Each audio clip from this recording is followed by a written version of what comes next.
जिस प्रसाद सब जगत तराया,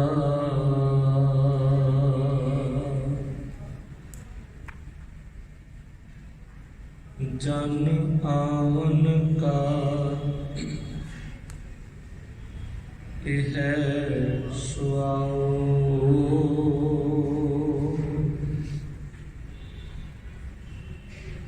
जन के संग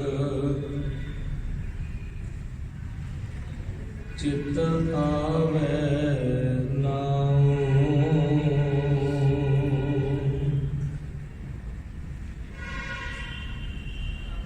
जन आवन का यह सुआओ,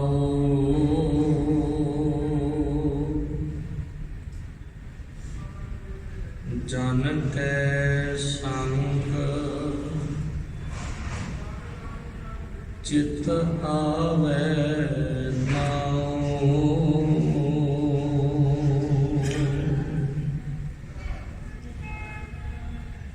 हाजरा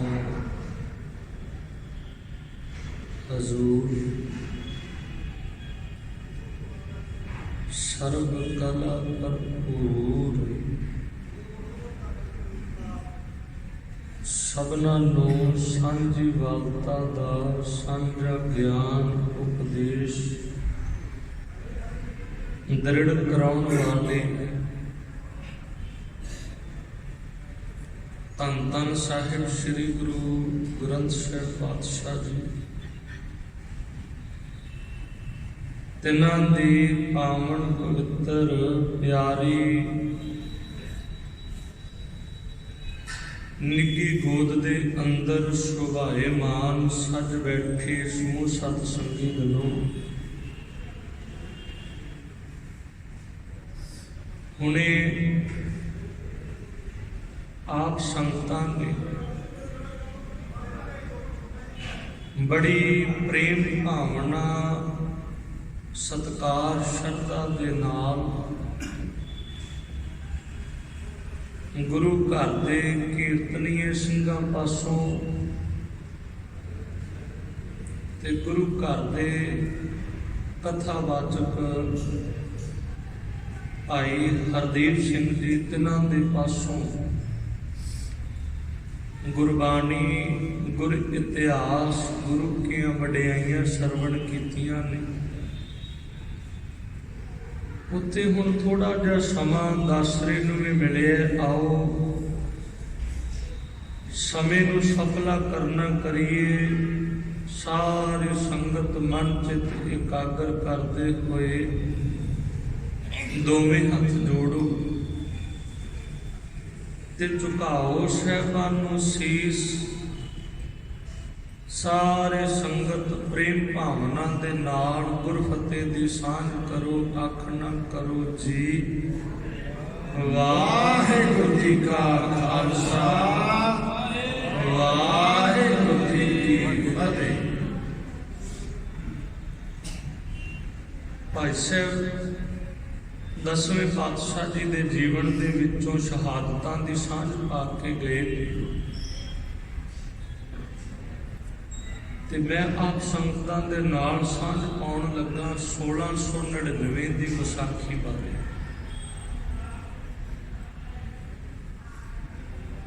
ਪਰ ਸਵਾਲ ਇਹ ਨਾਲ ਕਿ 1699 ਦੀ ਵਿਸਾਖੀ ਨੂੰ ਹੀ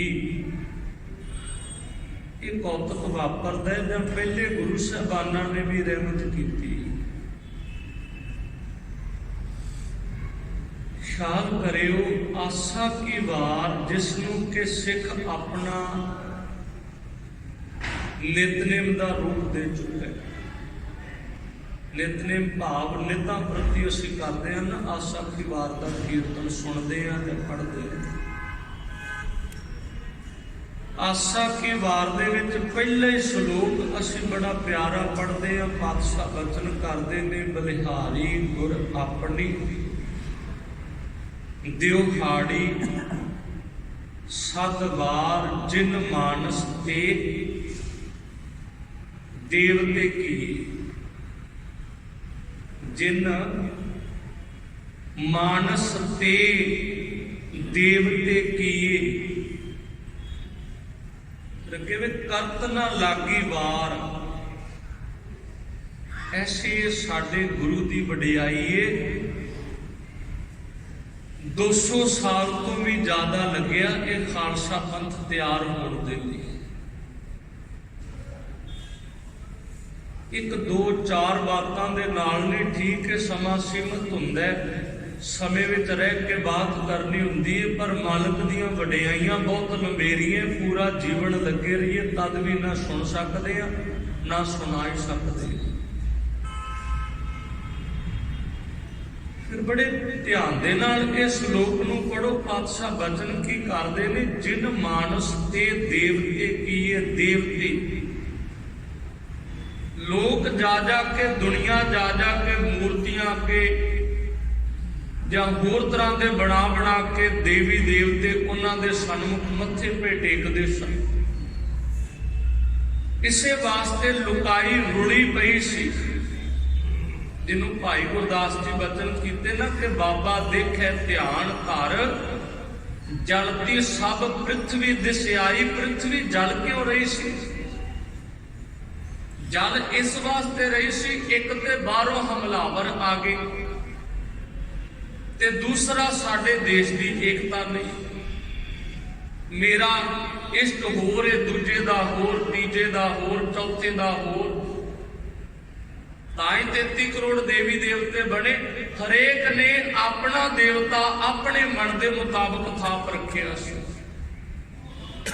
ਤੇ ਮਿੱਟੀ ਦੇ, ਪੱਥਰ ਦੇ, ਲੱਕੜ ਦੇ, ਹੋਰ ਬਹੁਤ ਸਾਰੀਆਂ ਚੀਜ਼ਾਂ ਦੇ ਬਣਾ ਕੇ ਉਹਨਾਂ ਦੇ ਸਨਮੁਖ ਬੜੇ ਤਰ੍ਹਾਂ ਦੇ ਬਣਾਏ। ਉਹਨਾਂ ਦੇ ਸਨਮੁਖ ਸਿਜਦੇ, ਸਿਰ ਪੇ ਝੁਕਾਉਂਦੇ ਫਿਰਦੇ ਸਨ।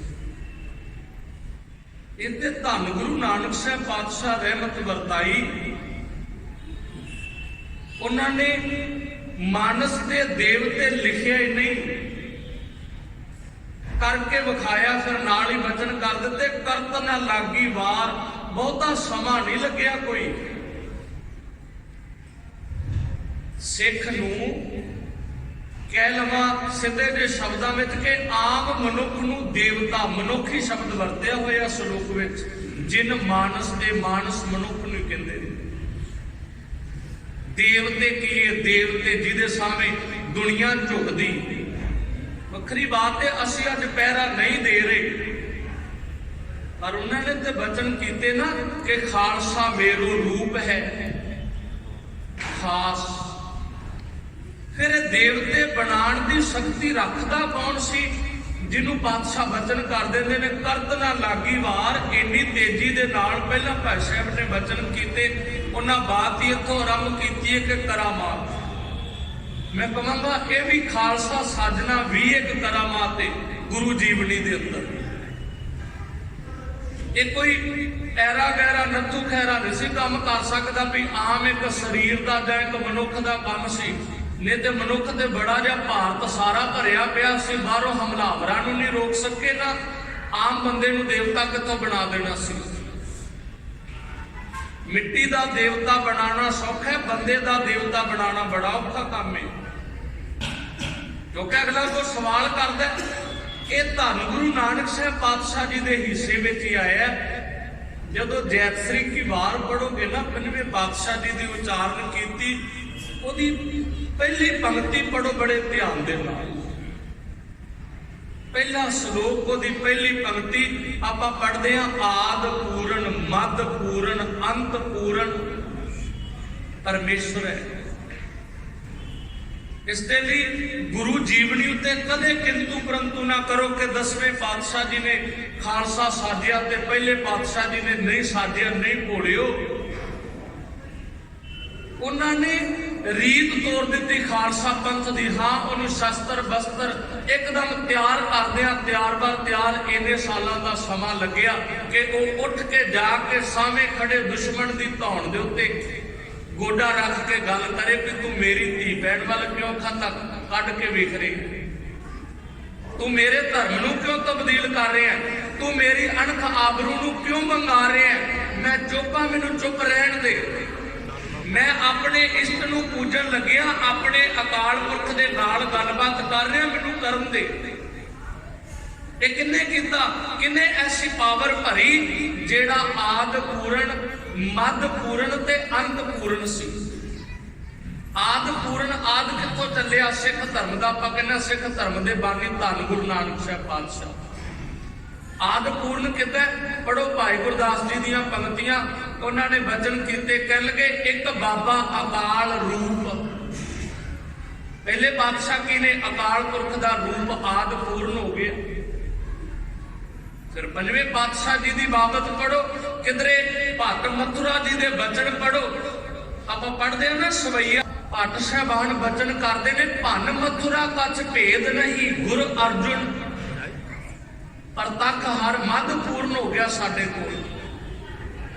अंत पूर्ण पढ़ना ते पढ़ो जाके किधरे भाई नंद लाल सिंह जी दियां गजलां, उन्होंने वचन कर दिते, कह लगे ना सुरो मंसूर गुरु गोबिंद सिंह, हाकरा गंजूर गुरु गोबिंद सिंह।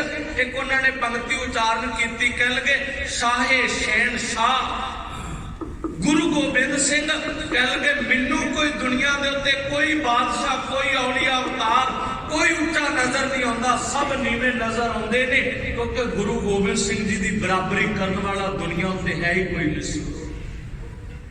कोई मेरे पूर्ण पुरख थाप सकते सन खालसा, कौन सा सकता सी खालसा? जेड़ा आप खालसा जी ते उन्हें वचन किते, खालसा खास कहावै सोई जाके हृदय भरम ना होई।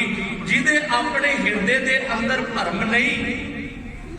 ख्याल करो, फिर मैं 3 गुरु साहबाना का, मेरी कोशिश है भी सारे गुरु साहबाना की जीवनी नूं ध्यान में रख के फिर असीं 10वें पातशाह जी की जीवनी वाल वधीए, सानू सारियां दा जीवन ध्यान दे विच होवे।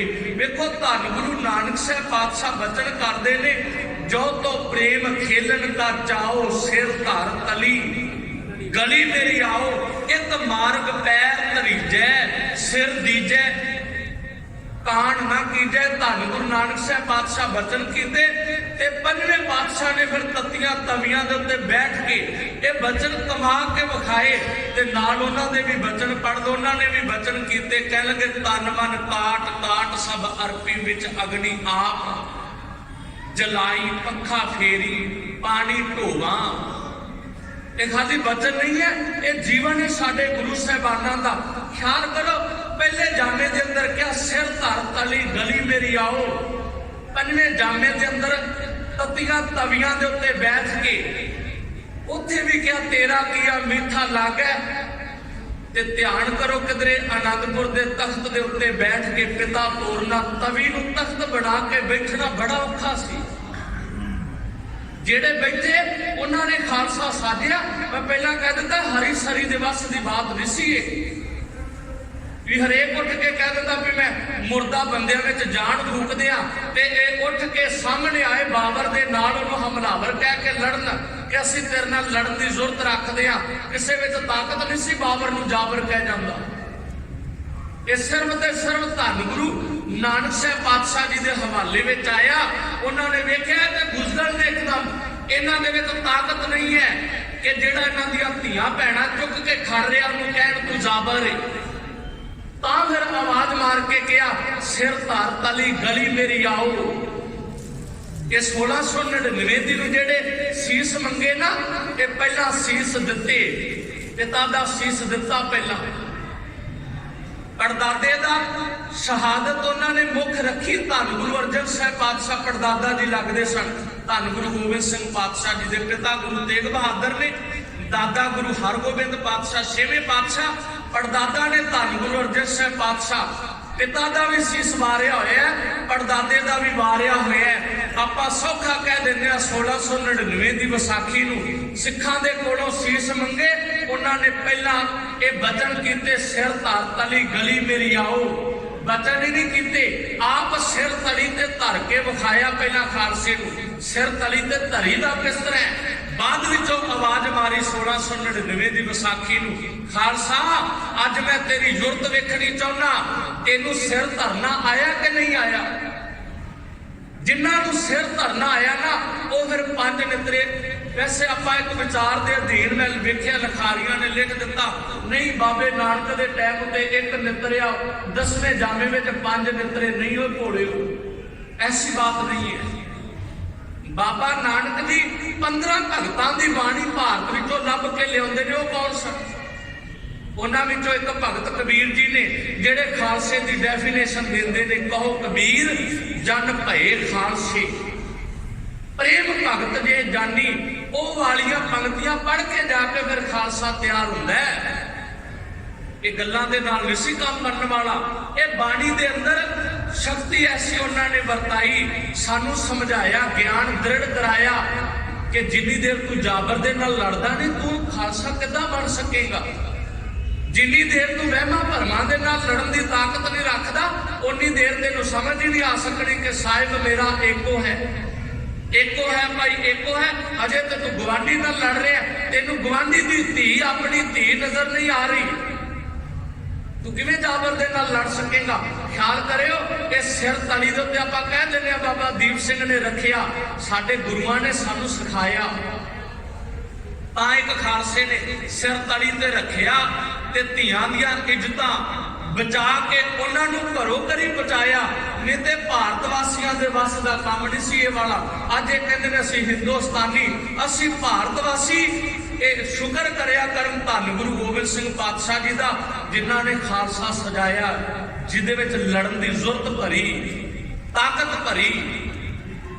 ਫਿਰ ਉਸੇ ਖਾਲਸੇ ਨੇ, ਮੈਂ ਕਹਿ ਕੇ ਫਤਿਹ ਬੁਲਾਉਣ ਲੱਗਿਆ, ਫਿਰ ਉਸੇ ਖਾਲਸੇ ਨੇ ਬਚਨ ਕੀਤੇ ਧੰਨ ਗੁਰੂ ਗੋਬਿੰਦ ਸਿੰਘ ਪਾਤਸ਼ਾਹ ਜੀ ਦੇ ਨਾਲ ਕਿ ਇਹ ਗੁਰੂ ਗੋਬਿੰਦ ਸਿੰਘ ਪਾਤਸ਼ਾਹ ਜੀ, ਤੁਸੀਂ ਇਸ ਕੱਚੀ ਗੜੀ ਦਾ ਫਿਕਰ ਨਾ ਕਰਦੇ ਰਹੋ ਕਿਧਰੇ।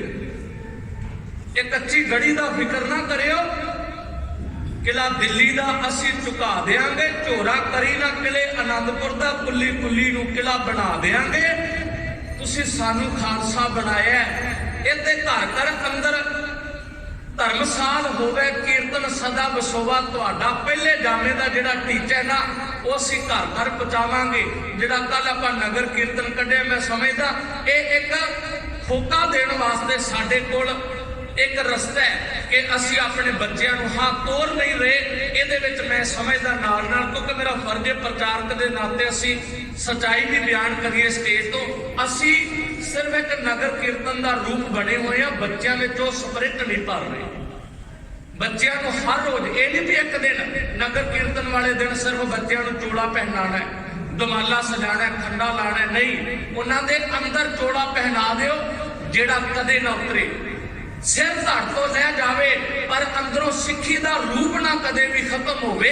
ਦਾਦੀ ਤੇ ਸੂਬਾ ਸਰਹੰਦ ਨੂੰ ਜਾ ਕੇ ਫਤਿਹ ਬੁਲਾ ਕੇ ਸਾਹਿਬਜ਼ਾਦੇ ਦੱਸਦੇ ਨੇ, ਸੂਬਾ ਸਰਹੰਦ ਇੱਥੇ ਰਾਜ ਤੇਰਾ ਚੱਲਦਾ, ਪਰ ਧਿਆਨ ਰੱਖੀ ਤੇਰੇ ਰਾਜ ਦੇ ਅੰਦਰ ਵੀ ਫਤਿਹ ਸਾਡੇ ਬਾਪੂ ਦੀ ਬੁਲਾਈ ਜਾਏਗੀ। ਇਹ ਜੁਰਤ ਦਾ ਕੰਮ ਹੈ ਕਿ ਛੋਟੀ ਉਮਰਾਂ ਦੇ ਅੰਦਰ ਵੀ ਜਾ ਕੇ ਕਹਿਣਾ ਕਿ ਵਾਹਿਗੁਰੂ ਜੀ ਕਾ ਖਾਲਸਾ, ਵਾਹਿਗੁਰੂ ਜੀ ਕੀ ਫਤਿਹ। ਰਾਜ ਤੇਰਾ ਪਰ ਫਤਿਹ ਸੂਬਿਆ ਸਾਡੀ ਬੁਲਾਈ ਜਾਏਗੀ, ਕਿਉਂਕਿ ਅਸੀਂ ਕਿਸੇ ਦੇ ਰਾਜ ਦੇ ਅਧੀਨ ਕੰਮ ਨਹੀਂ ਕਰਦੇ। ਅਸੀਂ ਅਸਲ ਵਿੱਚ ਸੁਤੰਤਰ ਹਾਂ। ਭਾਰਤ ਲੋਕ ਕਹਿੰਦੇ ਨੇ ਸਾਨੂੰ ਆਜ਼ਾਦੀ ਮਿਲੀ, ਏਦਾਂ ਮਿਲੀ। ਸਾਡੇ ਵੀ ਬੜੇ ਜੇ ਸਿੱਖ ਕਹਿ ਰਹੇ ਨੇ ਅਸੀਂ ਆਜ਼ਾਦ ਨਹੀਂ ਹੋ ਸਕੇ। ਹਾਂ, आजाद नहीं हो सके। साडी सोच गुलाम है। सोच बाणी दे मुताबिक कर लो, ध्यान रखियो। जेड़ी धरती ते जेड़े देश विच मर्जी तुरे फिरी जाओ, हमेशा आजाद रहोगे। गुलामी उदन हुंदी है जदों चौधरा लैण दे लई असीं सिर झुका दईए, उदन बंदा गुलाम हो जाता। वो किसी भी रूप में होवे, वो भावें छोटी मोटी है ते भावें वड्डे अहुदियां दी चौधर है। उन्हां नूं कहा तुहानूं असीं जगीरियां जायदादां हूरां दे डोले बड़ा कुछ दे देंगे। साहिबजादियां क्या केड़ी राज गद्दियां दी बात करदा, और राज गद्दियां ते असीं आनंदपुरी दे अंदर ठोकरा मार के आए हैं। हूरां दे टोले उत्ते सानू दादी मां हर रोज दृढ़ करांदी है, पुत्रो केड़ियां हूरां दे डोले, ये सारा संसार नाशवंते। साडे दादे ने जिन्नी बाणी उच्चारण कीती सारे दी सारी विच ये दृढ़ कराया, संसार नाशवंते। फिर केड़े हूरां दे डोलियां दी गल करना है। उसे खालसे ने फिर ये जुरत भरी, खालसे विच गुरु ने जुरत भरी, खालसे ने फिर भारत विच जुरत भरी, लड़के विखाया लोकां नूं भी इथों जालम का राज किवें खत्म किया जाता है। ये भी एक करामात सी गुरु गोबिंद सिंह पातशाह जी की, जो उन्होंने 1699 की विसाखी नूं सिर लैके खालसे नूं अमृत की दात दी ते आप अमृत छक के फिर वाह प्रगटे मर्द अगमड़ा बरियाम अकेला, वाह वाह गोबिंद सिंह आपे गुरचेला, इन्ने बचन प्रवान करियो समा समापत। दस रहे ने भी अगर कपूरथले जाना उत्थे कथा है, इस लिए इत्थे आपां समाप्ति करते हैं। होर बहुत सारे जथे ने बाबा जी पहुंचे हुए ने हैड ग्रंथी, हुण उन्हां दा समय आओ दस खिमा मंग ले। खिमा दी दात झोली विच पाउंदे होए गुरु फतेह दी सांझ करो, आखना करो जी वाहिगुरू जी का खालसा वाहिगुरू